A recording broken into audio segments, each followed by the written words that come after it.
Voici l'actualité des États-Unis. Aux États-Unis, la Réserve fédérale a maintenu ses taux d'intérêt dans une fourchette de 3,50% à 3,75%, tout en relevant ses projections d'inflation dans un contexte d'incertitude. Sur le plan opérationnel, les effets du blocage budgétaire fédéral se poursuivent.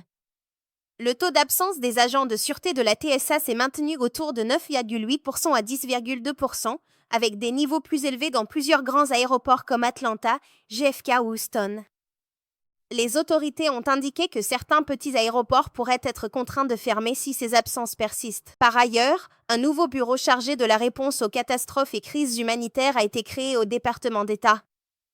Avec environ 200 agents et un budget annuel estimé à 5,4 milliards de dollars. Les marchés anticipent désormais une probabilité d'environ 25% d'une hausse de taux d'ici la fin de l'année. Aux États-Unis, l'administration a annoncé le déploiement d'agents de l'Immigration and Custom Enforcement dans 14 aéroports à partir du 23 mars, afin d'assister la Transportation Security Administration. Cette décision intervient dans un contexte de fermeture partielle liée au financement du Department of Homeland Security, marqué par une augmentation des absences parmi les agents de la TSA.